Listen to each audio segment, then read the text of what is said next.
মধ্যপ্রাচ্যের আকাশে আবারও বাজছে মহাপ্রলয়ের সাইরেন।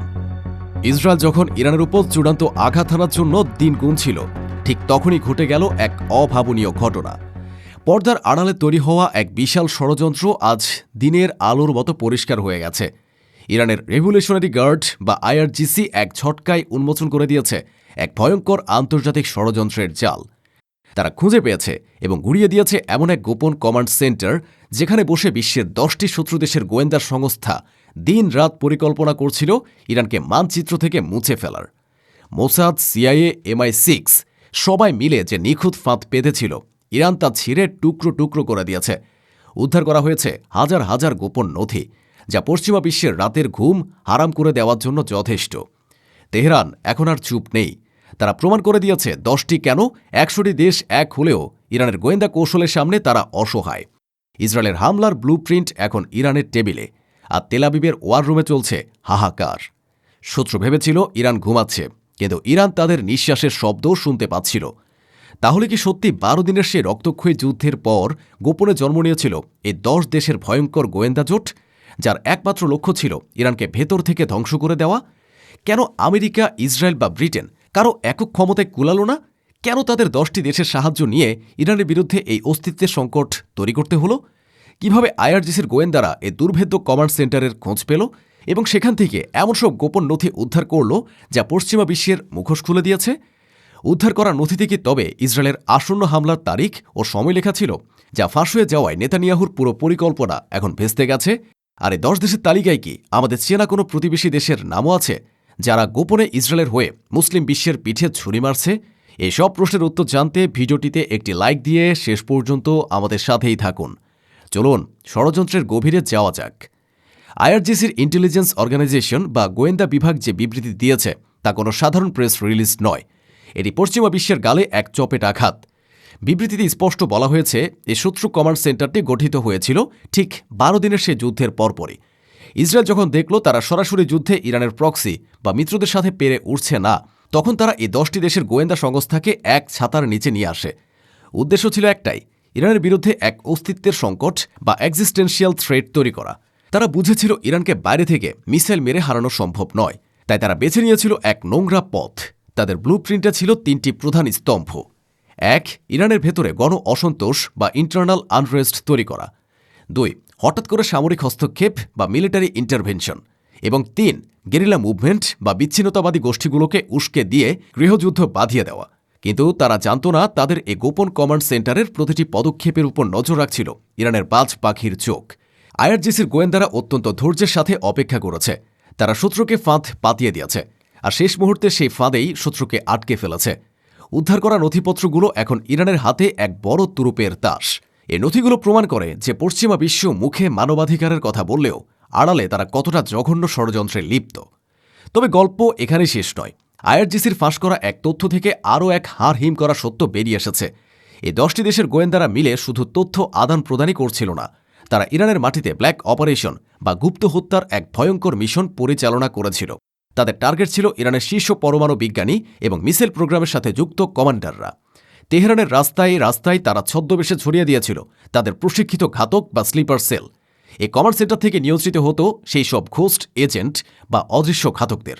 তারা পরিকল্পনা করেছিল ইরানের ভেতরে ছোট ছোট দাঙ্গা বাঁধিয়ে সেটিকে গৃহযুদ্ধের রূপ দেবে এবং সেই সুযোগেই ইরানের পরমাণু স্থাপনাগুলো দখল করে নেবে। কিন্তু ইরানের গোয়েন্দারা তাদের এই পরিকল্পনা শুধু নস্যাৎ করেনি, বরং পাল্টা এক মাস্টার স্ট্রোক খেলেছে। তারা প্রথমে এই কমান্ড সেন্টারের ফ্রিকোয়েন্সি হ্যাক করে এবং ভুয়া তথ্য বা মিস ইনফরমেশন পাঠিয়ে শত্রুর এজেন্টদের বিভ্রান্ত করে। শত্রুরা যখন ভাবছিল তারা ইরানের গোপন আস্তানায় হামলা করতে যাচ্ছে, আসলে তারা পা দিচ্ছিল আইআরজিসির পাতা এক মৃত্যু ফাঁদে। ফলাফল, গত কয়েক সপ্তাহে ইরানের বিভিন্ন সীমান্তে এবং গোপন শহরের আস্তানা থেকে শত শত বিদেশি চর এবং তাদের স্থানীয় দোসরদের গ্রেফতার করা হয়েছে। অনেকেরই পরিণতি হয়েছে অত্যন্ত ভয়াবহ। মোসাদ বা সিআইএ এখন তাদের এজেন্টদের সাথে যোগাযোগ করার চেষ্টা করেও কোনো সাড়া পাচ্ছে না। তাদের স্ক্রিনে শুধু অন্ধকার। ইরানের মাটিতে তাদের বিশাল নেটওয়ার্ক এক রাতেই ধসে পড়েছে তাসের ঘরের মতো। পশ্চিমা মিডিয়াগুলো এ ব্যর্থতা ঢাকতে মরিয়া। তারা খবরটিকে ধামাচাপা দেওয়ার চেষ্টা করছে, কিন্তু সত্য হলো এই 10টি দেশের গোয়েন্দা প্রধানরা এখন একে অপরের দিকে আঙুল তুলছেন। এই জোটের ভেতরেই এখন শুরু হয়েছে অবিশ্বাস আর সন্দেহের বিষ। কে তথ্য ফাঁস করল? কার ভুলে ধরা পড়ল এই কমান্ড সেন্টার? এই প্রশ্নেই এখন ভেঙে খান হয়ে যাচ্ছে তাদের দীর্ঘদিনের ঐক্য। ইরান এক ঢিলে শুধু 2টি পাখি নয়, পুরো 10টি পাখির ঝাঁককেই ছত্রভঙ্গ করে দিয়েছে।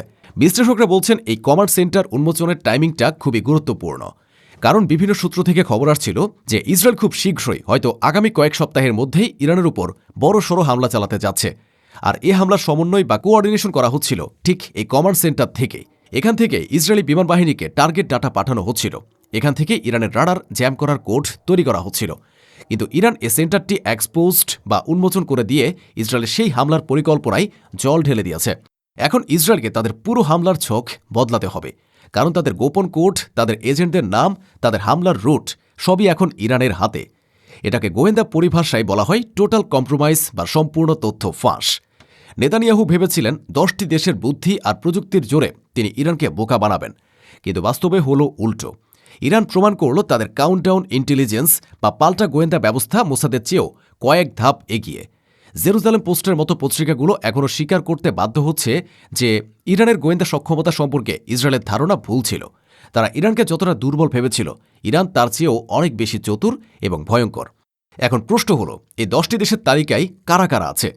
আমেরিকা, ব্রিটেন, ইসরায়েল, ফ্রান্স, এদের নাম তো সবার জানা, কিন্তু বাকিরা কারা? আইআরজিসি সুনির্দিষ্ট করে নাম না বললেও ইঙ্গিত দিয়েছে যে এই অঞ্চলে অবস্থিত আমেরিকার কিছু অনুগত আরব রাষ্ট্র এবং ইসরায়েলের নতুন মিত্ররাও এ ষড়যন্ত্রে জড়িত। এমনকি এশিয়ার কিছু দেশও এই তালিকায় থাকতে পারে। আর এখানে চলে আসে রাশিয়া ও চীনের প্রসঙ্গ। ইরান যখন 10টি দেশের গোয়েন্দা জোটের বিরুদ্ধে একা লড়ছিল, তখন কি তারা মস্কো বা বেইজিং থেকে কোনো টেকনিক্যাল সাপোর্ট বা প্রযুক্তিগত সহায়তা পেয়েছিল? অনেক সামরিক বিশ্লেষক মনে করেন ইরানের হাতে এমন কিছু সাইবার প্রযুক্তি এসেছে যা দিয়ে তারা পশ্চিমা এনক্রিপ্টেড যোগাযোগ ব্যবস্থাও হ্যাক করতে সক্ষম। রাশিয়াও এ ঘটনায় মুচকে হাসছে, কারণ পশ্চিমা গোয়েন্দা ব্যবস্থার এ ব্যর্থতা প্রমাণ করে যে আমেরিকার নেতৃত্বে তৈরি হওয়া গোয়েন্দা জোটগুলো আসলে কতটা ভঙ্গুর। ইরান আজ একা দাঁড়িয়ে 10টি দেশের ষড়যন্ত্র নস্যাৎ করে দিয়ে মুসলিম বিশ্বের কাছে এক নতুন বার্তা দিল। প্রযুক্তি আর ইমানি শক্তি থাকলে কোনো পরাশক্তি তাদের দমাতে পারবে না। এই কমান্ড সেন্টার পতনের পর ইসরায়েল এখন উন্মাদ হয়ে গেছে। তারা জানে তাদের সারপ্রাইজ অ্যাটাকের প্ল্যান আর গোপন নেই। এখন তারা যদি হামলা করতে আসে, তবে ইরান তাদের জন্য প্রস্তুত হয়েই বসে আছে। ইরানের মিসাইল এখন ইসরায়েলের দিকে তাক করা, আর তাদের গোয়েন্দারা ইসরায়েলের প্রতিটি নড়াচড়া ট্র্যাক করছে। যে 10টি দেশ মিলে ইরানের কবর খুঁড়তে চেয়েছিল, আজ তারা দেখল সেই কবরের পাশে তাদের নাম লেখা ফলক। ইসরায়েলের পতন হয়তো আজ নয়তো কাল হবেই, কিন্তু ইরানের এই গোয়েন্দা বিজয় ইতিহাসের পাতায় স্বর্ণাক্ষরে লেখা থাকবে।